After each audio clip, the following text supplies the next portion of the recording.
아멘. 사랑하고 축복합니다. 세상에서 가장 축복받은 주인공은 누굴까요? 그렇죠. 저와 여러분들은 축복받았습니다. 믿습니까? 예수님이 내 안에 계신 것만 해도 우리는 최고의 복을 받은 주인공이에요. 우리 옆에 계신 분에게 당신은 최고의 복을 받으셨습니다. 인사하겠습니다. 아멘. 우리 말씀 제목 두 분만 읽어볼까요? 우리가 일어나 베델로 올라가자. 우리가 일어나 올라가자. 아멘. 우리가 계속 야곱의 이야기를 보지만은 이 야곱의 이야기는 사실은 우리 개개인의 신앙 이야기예요. 우리가 야곱을 하나님께서 선택하시고 형 에서를 하나님께서는 이렇게 그냥 내버려 두셨지만 야곱을 선택하셔서 그를 하나님이 쓰시는 사람을 계속적으로 만들어가는 과정이 야곱의 이야기입니다. 사실 우리의 모습은 똑같아요. 예, 야곱처럼 저도 이 말씀을 준비하면서 나도 야곱이었구나. 근데 야곱을 하나님께서 이스라엘로 바꿔 나가신 그런 작업을 지금도 우리에게 동일하게 하고 계십니다. 우리는 천국 가는 그날까지 하나님께서 우리를 계속적으로 만들어 가셔요. 예수님처럼 예수님 닮은 모습으로 만들어 가십니다. 그래서 우리가 조금씩 변화가 일어나는 그런 모습을 보잖아요. 하루아침에 그냥 완전히 뒤집었으면 좋겠는데 그렇지가 않아요.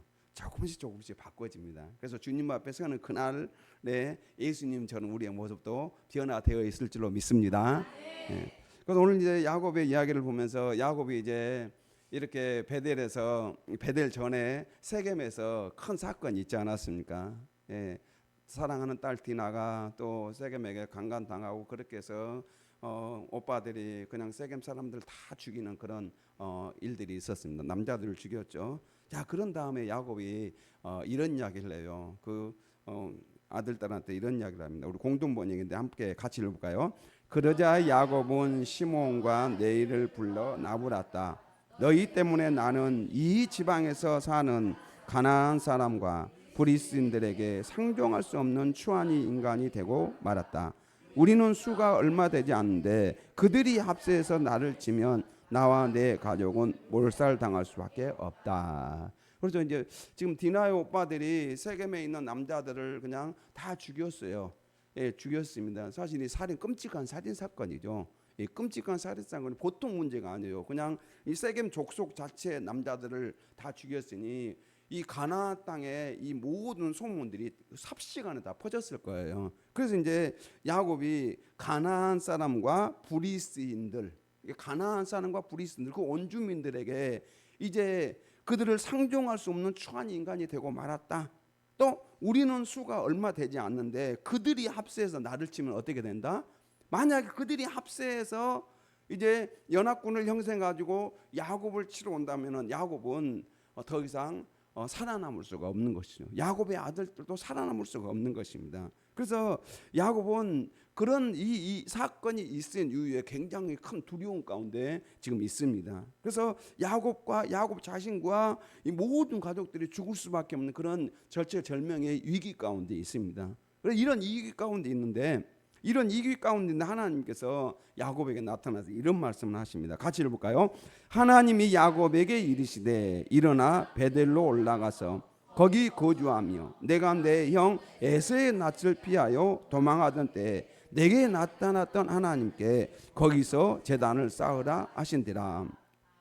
하나님께서 야곱에게 어디로 가라고 하냐면 베델로 올라가라 그래요. 그런데 이 현재 세겜에 있지 않습니까? 세겜에서 남쪽으로 좀 더 내려오면 베델이에요. 그게 약 50km 정도 됩니다. 50km 정도 되면 우리가 걸어서 이동을 한다면 약 3일 정도면 충분히 걸어서 가족들이 전체 이동할 수 있는 거리가 바로 이 베델이에요. 베델. 그러면은 베델에서 이렇게 세겜에서 베델까지 50km밖에 되지 않아요. 그리고 만약에 세겜에서 연합군이 형성해서 그들이 쳐들어온다면은 굉장히 짧은 거리죠. 그렇죠? 우리가 앞에서 봤지만은 외삼촌 나반이 쫓아올 때 어떻게 했습니까? 7일길을 그냥 쫓아왔어요. 얼마나 빠르게 쫓아왔는지 몰라요.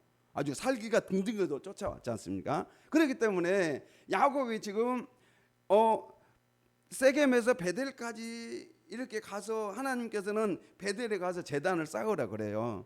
근데 차라리 하나님께서 어디로 가라고 하냐면은 어떻게 해야 되냐면은 사실은 더 이렇게 남쪽에 있어요.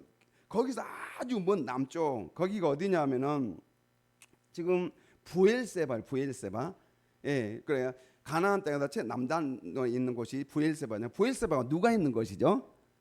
아버지 이삭이 있는 것입니다. 예, 거기에서 야곱이 출발해 가지고 바단 아람까지 갔기 때문에 부엘세바 제일 남단으로 가라고 한다면은 한참 거리가 떨어져 있고, 또 아버지에게는 누가 있죠? 종들이 많아요. 그렇죠?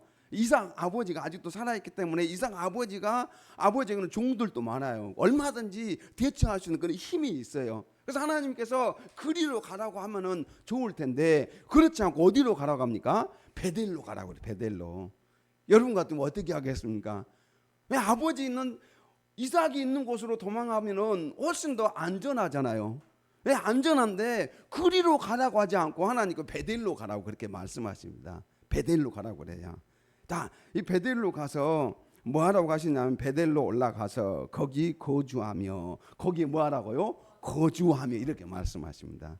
하나님께서 베델로 그냥 잠깐 거기에서 거기 거주하며, 내가 내 형 에서의 낯을 피하여 도망하던 때 내게 나타났던 하나님께 거기서 제단을 쌓으라. 굉장한 위기잖아요. 인생의 위기를 만났을 때 여러분 우리는 어떻게 해야 되겠습니까? 그 위기를 어떻게든지 벗어나려고 몸부림을 치고 발버둥을 치지 않습니까? 그런데 하나님께서 그 위기 가운데 있는 이런 야곱을 향하여서 그냥 멀리 가는 건 문제가 아니라 베델로 가서 거기서 하나님 앞에 예배를 드려라, 이렇게 말씀을 하고 있습니다. 자, 그러면은 이렇게 베델로 올라가라는 이 단어가 어떤 내용이냐 하면은, 올라가다라는 이 단어는 이렇게 만나다, 방문하다, 일어나다 그런 의미가 있어요. 만나는 거예요. 올라가다, 베델로 올라가서 누구를 만나는 거예요? 하나님을 만나는 것이죠. 베델로 올라가라. 그래서 올라가는 건 단순한 이동이 아닙니다. 성경에 보면은 같은 단어를 계속적으로 성경에서 사용하는 것을 볼 수가 있는데, 시편 24편 3절 말씀이 같은 단어를 사용해요. 같이 읽을까요? 여호와의 산에 오를 자가 누구며 그의 거룩한 곳에 설 자가 누구인가. 여호와의 산에 오를 자. 여호와의 산은 사실은 여호와의 산은 시온산이기도 하고 또 예루살렘 성전을 가리키고 합니다. 그러니까 여호와의 산에 오를 자가 누구인가? 여호와의 산에 오를 자, 거기 올라가서 뭐 하는 것이죠? 하나님 앞에 예배하는 것입니다. 그렇습니까? 하나님께서 베델로 올라가라, 이 말은 무슨 말이죠? 한마디로 하나님 앞에 예배하라는 거예요. 하나님 앞에 예배하라라고 이렇게 말씀하시는 그런 내용입니다. 그래서 이렇게 여호와의 산에 오를 자가 누군가, 그의 거룩한 곳에 설 자가 누구인가라고 이렇게 시편 기자는 말씀을 하고 있는데, 사람들이 예루살렘으로 왜 올라가냐면은 바로 예루살렘 성전에 올라가는 목적은 예배입니다. 야곱이 위기의 때 하나님께서는 어디로 가라고 하냐면은 베델로 올라가라고 그래요. 베델로 올라가라. 그곳에 올라가라. 그곳에 가서 뭐 하라는 것이죠? 하나님 앞에 예배하라라고 이렇게 말씀을 하고 있습니다. 시편 50편 14, 15절에 보면 이렇게 말씀을 같이 읽어볼까요? 감사로 하나님께 제사를 드리며 지존하신 이에게 내 소원을 갚으며 환난 날에 나를 부르라. 내가 너를 건지리니 내가 나를 영화롭게 하리로다. 아멘. 야곱에게는 큰 환난 날이고 큰 고난의 날이고 큰 위기의 날입니다. 그럴 때 하나님께서 어떻게 하라냐면 하나님 앞에 나아가라는 거예요. 하나님 앞에 나아가서 제단을 쌓으라라고 이렇게 말씀을 하고 있습니다. 여러분, 우리가 인생을 살다 보면은 수많은 위기들을 만날 때가 있어요. 그럴 때 우리가 어떻게 해야 되는가? 바로 하나님 앞에 제단을 쌓는 거예요. 하나님 앞에 예배를 드리는 것입니다. 믿습니까? 하나님 앞에 제단을 쌓아라, 예배를 드리라라고 이렇게 말씀을 하고 있습니다. 그래서 이제 야곱이 행동에 옮깁니다. 우리 2절 같이 읽어볼까요? 야곱이 이에 자기 집안 사람과 자기와 함께한 모든 자에게 이르되 너희 중에 있는 이방 신단들을 버리고 자신을 정결하게 하고 너희들의 의복을 바꾸어 입으라. 그래서 야곱이 이제 자기 집안 사람과 자기와 함께한 모든 사람에게 이렇게 명령을 하고 있습니다. 너희 중에 있는 이방 신당들을 버리고 이렇게 이야기하고 있어요. 이방 신사들이 있었을까 없었을까요? 우리가 나엘을 보면 알 수가 있죠. 나엘이 자기 오빠 집에서 나올 때 뭘 가지고 나옵니까? 그렇죠. 드라빔 신상을 가지고 나오죠. 신상을 가지고 나옵니다. 그래서 그것뿐만 아니라 세겜에 있을 때도 어땠을까요? 세겜에 있을 때도 그러니까 세겜에 있을 때도 이방 지역에 있었기 때문에 그 이방의 어떤 우상에 대한 어떤 내용들이 그들의 삶 속에 스며들게 되었던 것이죠. 그래서 지금 야곱은 너희 중에 이방 신상들을 다 버려라 이렇게 말씀합니다. 이방 신상들은 낯선 신들 이렇게 이야기합니다. 이방 신상들을 다 버려라. 우리가 하나님 앞에 예배에 나올 때 이방 신상들은 다 버려야 되는 거예요. 이방 신상들을 다 버리고 하나님 앞에 나아가야 된다라고 말씀합니다. 성경에 보면은 하나님 외에 다른 신을 섬기는 것은 결코 우리가 양립할 수 없다라고 말씀합니다. 하나님 외에 다른 신은 사실은 없습니다. 우리 출애굽기 2장 3절 읽어볼까요? 너는 나 외에는 다른 신들을 내게 두지 말라 이렇게 말씀합니다. 하나님 외에는 다른 신들을 우리가 두면 되지 않는다는 거죠. 하나님 앞에 예배하는 자는 다른 신들을 두면 되지 않아요. 물론 여기 앉아 계신 우리 성도님들이 다른 신을 숭배할 일은 없습니다. 그런데 왜 성경은 계속적으로 나 외에는 다른 신들을 섬기지 말라, 다른 신들을 섬기지 말라 계속적으로 강조하고 있어요. 그래서 예배가 뭐냐면은 사람을 거룩하신 하나님 앞으로 데려가는 것이 예배예요. 그래서 여러분들이 이 예배 가운데 거룩하신 하나님 앞으로 지금 다가가는 것이 예배입니다. 우리는 하나님이 보이지 않지만은 여기에 계십니다. 그래서 우리가 예배 드릴 때 항상요, 내 앞에 누가 계신다는 걸 인식해야 됩니까? 하나님이 계십니다. 여기에 지금 하나님께서 임재하고 계십니다. 그래서 그 하나님을 우리가 인식하고 하나님 앞에 예배드리는 거예요. 지금 내 앞에 누가 서 계신다? 하나님이 서 계신다라는 그런 믿음으로 우리가 예배드리는 거예요. 자, 그래서요, 이렇게 하나님 외에 다른 신들을 내게 두지 말라 이렇게 말씀합니다. 그렇다고 한다면은 다른 신이 뭘까? 다른 신. 그래서 디모데후서 3장 4절을 보면 이렇게 말씀합니다. 같이 볼까요? 배신하며 조급하며 자만하며 쾌락을 사랑하기를 하나님 사랑보다 더하며. 그럼 무엇이 다른 신인가? 바로 무엇이 우상인가? 하나님 사랑하는 것보다 더하는 것이 우상입니다. 하나님보다 더 사랑하는 것이 뭐라고요? 그게 다른 신이에요. 그러나 오늘날 우리가 하나님보다 더 사랑하는 거 있다, 그러면 그것이 사실은 뭐냐면은 다른 신인 거예요. 하나님보다 더 사랑하는. 그래서 마태복음 10장 37절 읽을까요? 아버지나 어머니를 나보다 더 사랑하는 자는 내게 합당하지 아니하고 아들이나 딸을 나보다 더 사랑하는 자도 내게 합당하지 아니하며. 아멘. 여러분, 우리는 하나님을 믿습니다. 하나님께서 나 같은 죄인을 지옥의 불구덩이에서 꺼내시기 위해서 독생자 예수 그리스도까지 십자가에 못 박아 죽게 하셨습니다. 그래서 우리를 구원해 주셨어요. 그래서요, 하나님께서는요, 아버지나 어머니를 나보다 사랑하고 또 내게 합당하고 또 아들이나 딸을 나보다 더 사랑하는 것도 하나님께 합당하지 않다라고 이렇게 말씀합니다. 여러분, 하나님은 하나님 외에 다른 것을 더 사랑하는 것을 우상이라고 이렇게 이야기해요. 그래서요, 우리 성도님들이 하나님을 온전히 사랑하시기를 바랍니다. 우리 골로새 3장 5절 볼까요? 그러므로 땅에 있는 지체를 죽이라. 곧 음란과 부정과 사욕과 악한 정욕과 탐심이니 탐심은 우상 숭배니라. 아멘. 그러니까 우리가 우상, 실제적으로 어떤 형상을 숭배하지는 않아요. 그러나 우리의 마음이 다른 데 두고 있다면 그것이 우상이 될 수가 있습니다. 여러분, 그래서요, 우리 성도님들이 항상 우리가 하나님 앞에 예배할 때는 하나님보다 더 사랑하는 것이 있다면 그것을 다 우리는 내려놔야 됩니다. 하나님을 사랑하는 마음을 가지고 하나님 앞에 나올 때 그 예배를 하나님께서 기뻐 받아주실 줄로 믿습니다.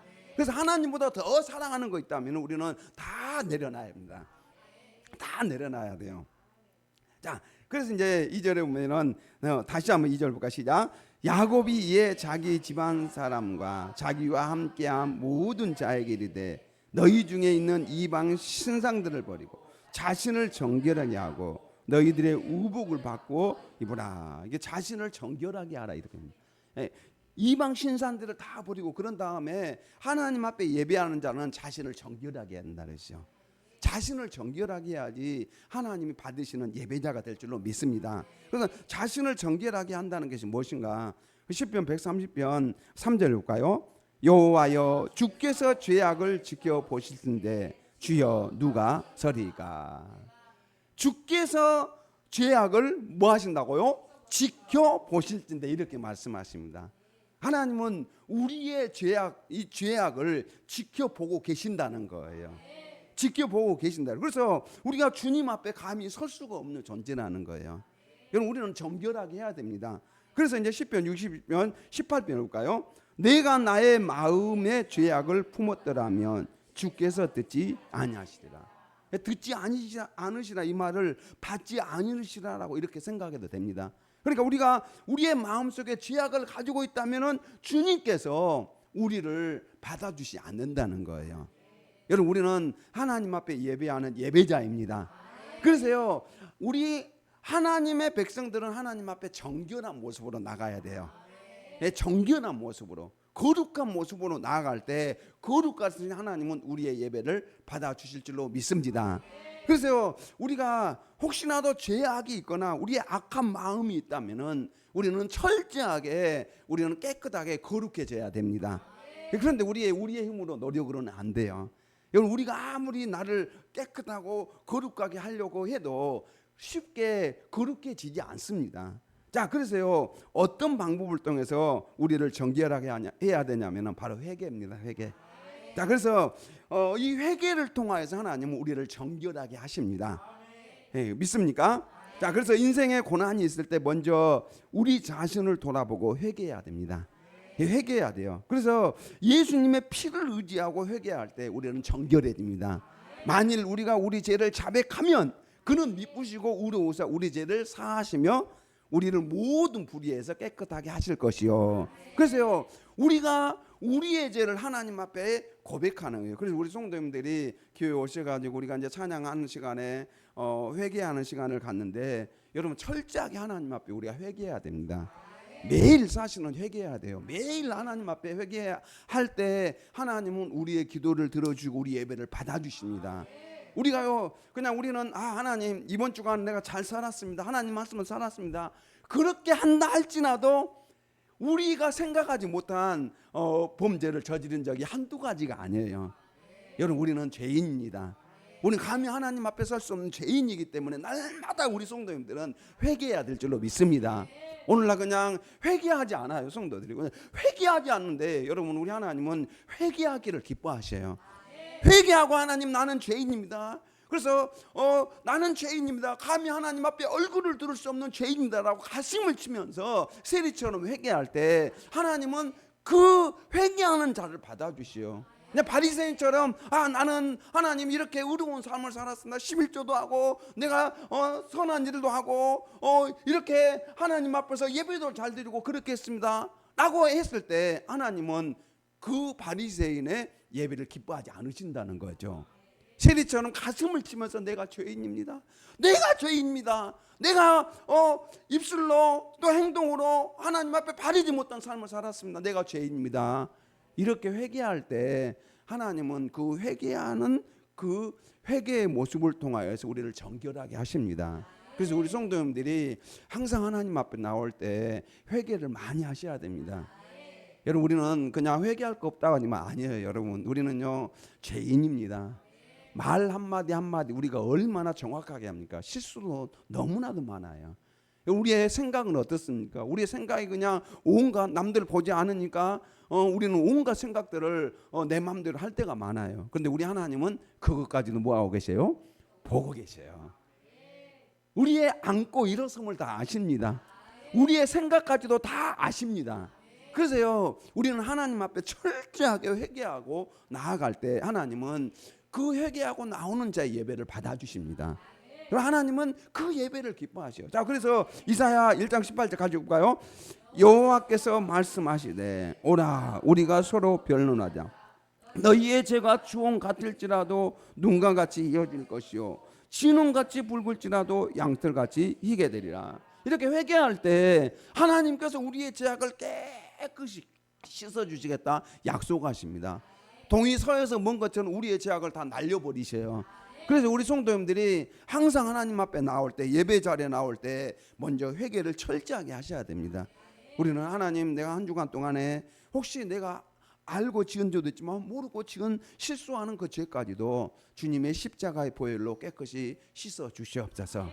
나의 죄악들을 깨끗이 닦아 주시옵소서. 그래서 오늘 또 하나님 앞에 정결한 신부로서 예배자가 되게 하여 주시옵소서. 그럴 때 우리 하나님은 여러분들의 이 예배를 기뻐 받으실 줄 믿습니다. 그래서 야곱 가족들과 식소들과 함께 철저하게 하나님 앞에 진정한 예배자가 되기를 원했어요. 그래서 그냥 너희들 정결한 가운데서 하나님 앞에 예배하라고 그렇게 말씀하고 있는 것이죠. 자, 그래서 이렇게 정결한 가운데 예배할 때 하나님, 거룩하신 하나님 우리는 만날 수가 있습니다. 믿습니까? 또 그래서 이제 10편 24편 4절에 오면은 우리 이렇게 말씀합니다. 같이 볼까요? 그 손이 깨끗하며 마음이 청결하며 뜻을 허탄한데 두지 아니하며 거짓 맹세하지 아니하는 자로다. 그래서 하나님께 올라가요. 자, 여호와의 손을 오를 자 누구며 또 그의 거룩한 곳에 설 자가 누구인가 이렇게 하면서 그 다음에 그 손이 깨끗하며 마음이 청결하며 뜻을 허탄한데 두지 아니하며 거짓 맹세하지 아니하는 자로다. 그래서 우리가 거룩한 산에 하나님 앞에 예배하는 자리에 올라가는 사람들은 손이 깨끗하며 마음이 청결한 자입니다. 우리 표제세모 읽어 시작. 깨끗한 손과 해맑은 마음을 가진 사람, 헛된 우사에게 마음이 팔리지 않고 거짓 맹세를 하지 않는 사람이다. 하나님 앞에 나아갈 때 우리는 이 깨끗한 손과 해맑은 마음을 가진, 이 깨끗한 마음을 가진, 청결한 마음을 가지고 하나님 앞에 나아갈 때 하나님은 그 예배를 기뻐 받으실 줄로 믿습니다. 그래서 우리의 마음을 항상요 하나님 앞에 나아갈 때 우리의 마음 점검을 많이 하셔야 됩니다. 믿습니까? 자, 그래서 마태복음 5장 8절 시작. 마음이 청결한 자는 복이 있나니 그들이 하나님을 볼 것이며. 우리가 회개하면요 마음이 청결한 자가 됩니다.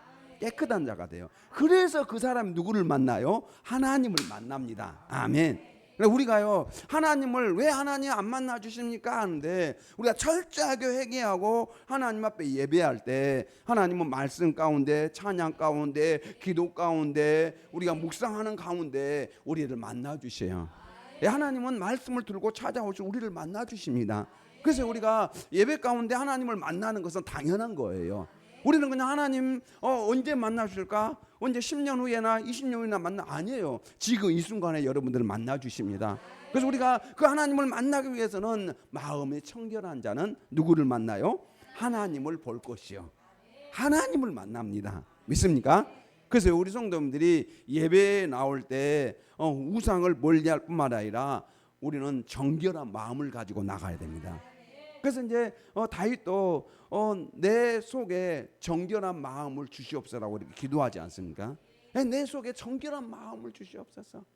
나의 정결한 마음을 주시옵소서. 그래서 우리가 정결한 마음, 깨끗한 마음을 가지고 하나님 앞에 예배할 때 하나님을 만나는 역사가 일어날 줄 믿습니다. 그래서 성도님들이 예배할 때 이제는 하나님을 만나야 돼요. 철저하게 회개하고 주님의 십자가를 의지하고 정결한 마음을 가지고 나아갈 때 하나님을 만납니다. 믿습니까? 자, 그 다음에 이제 어떤 마음을 어떻게 가야 되냐면은 세 번째 보니까 너희들의 의복을 바꾸어 입으라. 우리가 하나님 앞에 나오는데 의복을 바꾸어 입으라 이렇게 이야기하고 있어요. 너희들의 의복을 바꾸라. 사실은 이들의 의복은 겉옷을 이야기합니다. 곧 통으로 짜진 이 겉옷을 말해요. 근데 이 겉옷은 구약성경에 보면은 그게 나중에 이불이 될 수 있고 또 추위를 막아주는 어떤 방패 막이도 될 수도 있고, 그래서 그 겉옷이 굉장히 중요합니다. 그 겉옷을 바꾸어 입으라 이렇게 이야기하고 있어요. 야, 그래서 겉옷을 바꾸어 입으라. 그래 출애굽기 19장 10절에 보면은 이런 말씀을 하고 있습니다. 같이 볼까요? 여호와께서 모세에게 이르시되 너는 백성에게로 가서 오늘과 내일 그들을 성결하가며 그들에게 옷을 빨게 하고, 이 옷을 빨게 하고 이렇게 나오고 있어요. 그래서 의복을 바꾸라는 것은 단순한 깨끗한 옷을 입으라는 것이 아니라 죄악된 삶을 단절하고 새롭고 의로운 삶을 살아야 한다. 그러니까 앞에 우리가 정결한 정결한 모습은 내적인 어떤 변화라고 하냐면은 의복을 바꾸라는 것은 외적인 변화예요. 그러니까 내적으로도 우리가 마음을 바르게 정결한 마음을 가져야 되면 외적으로 어떻게 해요? 우리의 삶도 변화가 일어나야 된다는 거죠. 여러분, 우리는 하나님 앞에 예배하면서 우리의 삶은 변하지 않을 때가 있어요. 그냥 우리는 예배 끝나고 돌아가면 도루묵이고 똑같아. 똑같으면 안 돼요. 여러분, 우리가 말씀 한 말씀이라도 붙잡고 가서 그 말씀대로 순종할 때 우리의 삶은 바뀌게 될 줄로 믿습니다. 그래서 의복을 바꾸라는 것은 어쩌면 하나님의 말씀대로 순종하라 이거예요. 여러분, 안 됩니다가 아니라가 하나님 말씀 한번 순종해 보겠습니다. 그러면 하나님은 여러분들을 변화시켜 주십니다. 여러분, 우리는 하나님의 능력을 믿습니다. 그래서 하나님의 능력을 믿는다고 한다면은 하나님께서 죽은 자도 살리셨고 죽은 나사로도 살리셨을 뿐만 아니라 하나님께서는 풍랑도 잠잠케 하시고 홍해를 가리셨고 햇볕도 그냥 하나님께서 태양도 멈추게 하셨고 그 사실을 믿습니까? 그렇다고 그 하나님은 나를 바꾸실 수 있습니다. 하나님은 나를 변화시킬 수가 있어요. 그래서 우리는 다른 큰 것은 다 믿으면서 사실은 나에게 적용되는 걸 안 믿을 때가 많아요. 이것만큼은 안 됩니다. 그러나 이것만큼은 안 되는 것이야. 이것만큼은 됩니다. 우리 한번 고백하겠습니다. 이것만큼은 됩니다. 그리고 나에게 여러분들 적용이실 거예요. 이것만큼은 안 되는 것이야. 이것만큼 돼요. 믿습니까? 하나님의 능력을 믿어야 됩니다. 그래서요, 지금 의복을 바꿔 입으라라고 이렇게 야곱은 요구하고 있는 것이죠. 자, 갈라디아서 3장 26절 같이 27절 시작.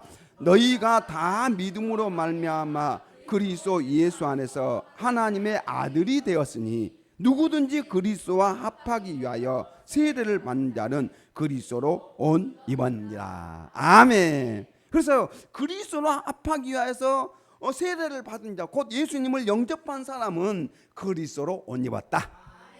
여러분들은 누구의 옷을 입었어요? 그리스도로 옷 입었습니다. 믿습니까?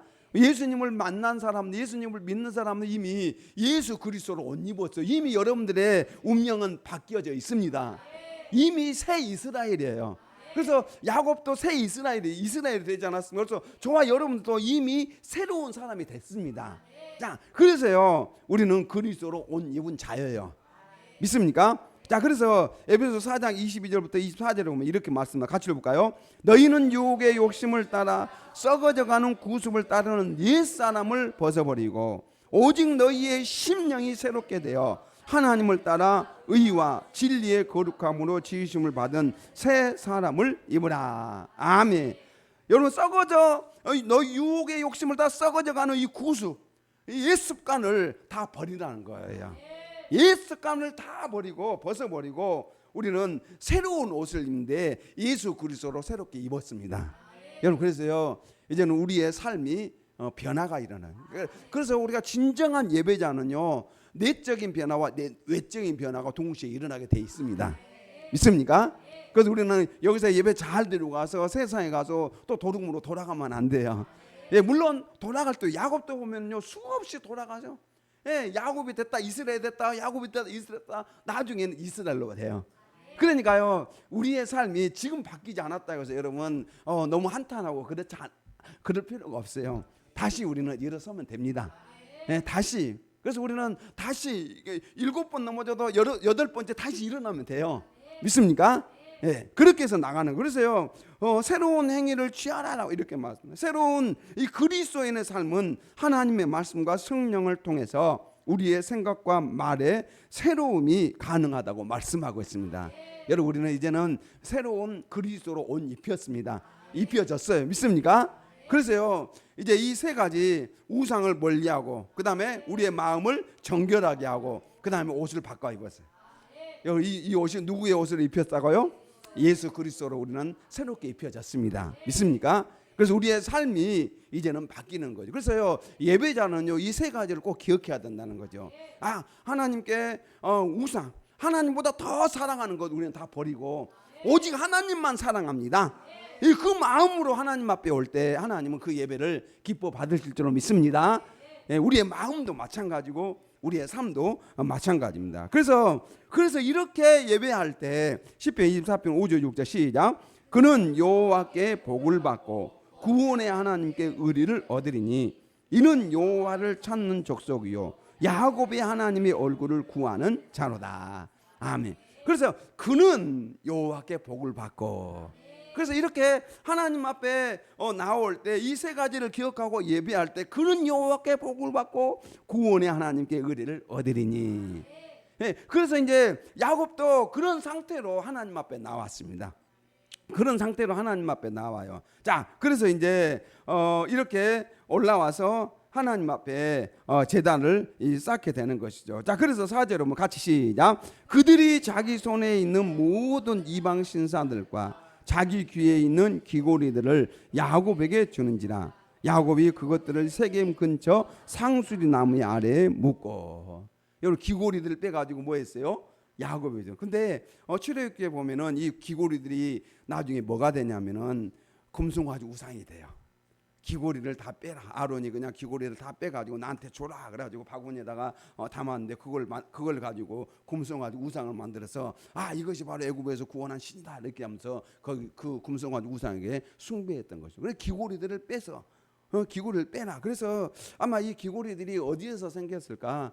아마 세겜에서 탈취해서 생기지 않았을까? 이렇게 이제 생각해 볼 수가 있어요. 물론 그 전에도 그들이 바단 아람에서 가지고 올 수도 있었고 또 세겜에서 탈취한 것 중에서 귀고리들이 있었던 것 같아요. 어쨌든 간에 이방 신사들과 귀고리를 다 버리고, 그래서 그들이 이렇게 하나님 앞에 나오게 되는 것이죠. 자, 그런 다음에 이제 5절에 오면은 그들이 떠났으나 하나님이 그 사명 고울들로 크게 두려워하게 하셨으므로 야곱의 아들들을 죽이는 자가 없었더라. 하나님 앞에 하나님 말씀대로 순종하니까요. 여러분 세겜에서 베델까지 거리가 50km 정도밖에 되지 않지만은 그곳에 가 있어도 하나님의 말씀에 순종하니까 하나님께서 사명 고울들로 바로 이 야곱, 그러니까 다 두렵게 하는 거죠. 두렵게 하셨으므로 야곱의 아들들을 추격한 자가 없었더라. 그래서 우리가 하나님 앞에 예배하러 가는 그 발걸음이 하나님은 가장 큰 축복의 발걸음으로 여기십니다.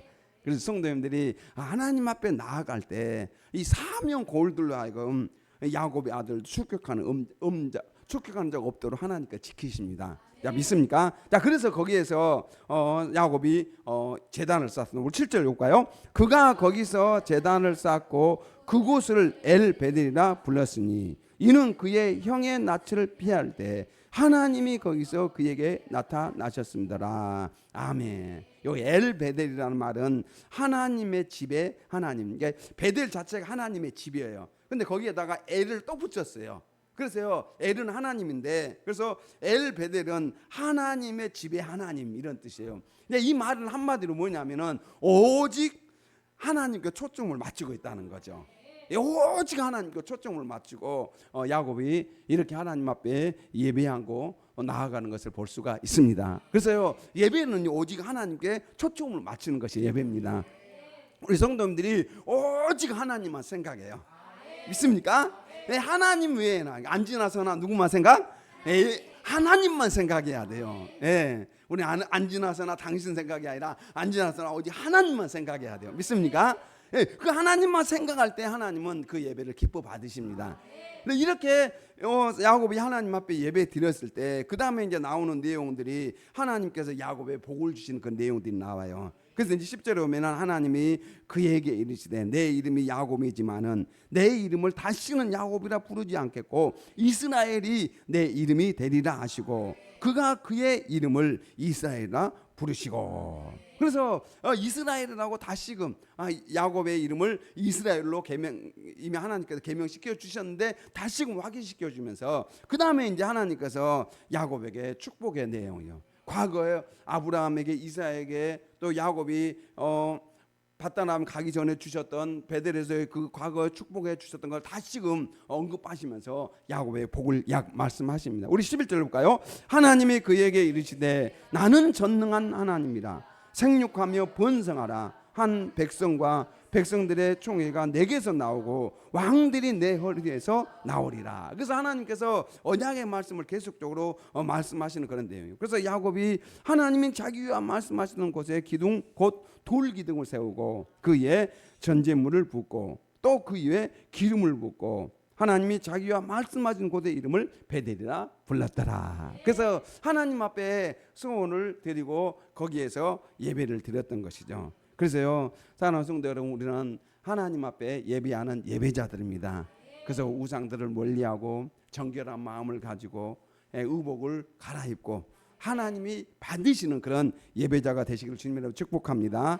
그래서 거룩하신 하나님 앞에 서는 것이 진정한 예배예요. 그래서 오늘 또 우리는 마음을 정결하게 하고 삶을 거룩하게 함으로 하나님 앞에 서야 됩니다. 믿습니까? 우리 로마서 12장 1절 같이 볼까요? 그러므로 형제들아, 내가 하나님의 모든 자비하심으로 너희를 권하노니 너희 몸을 하나님이 기뻐하시는 거룩한 산 제물로 드리라. 이는 너희가 드릴 영적 예배니라. 아멘. 우리 이 말씀 생각하면서 함께 통성으로 기도하도록 하겠습니다. 주여, 주님 감사드립니다. 하나님 아버지, 하나님께서 우리를 예배자로 불러주시니 감사드립니다. 하나님 아버지의 은혜를 다하여 주셔서 또 우리를 이렇게 하나님 앞에 나와 예배하는 예배자로 불러주셨습니다. 우상을 멀리하게 하여 주시옵소서. 하나님보다 더 사랑하는 것들을 멀리하게 하여 오직 하나님만 사랑하는 마음을 가지고 정결한 마음을 가지고 우리의 삶에 있어서 거룩한 모습으로 하나님 앞에 예배하는 예배자들이 되게 하여 주시옵소서. 우리의 죄악을 가지고 우리는 하나님 앞에 설 수가 없습니다. 우리가 회개할 때 하나님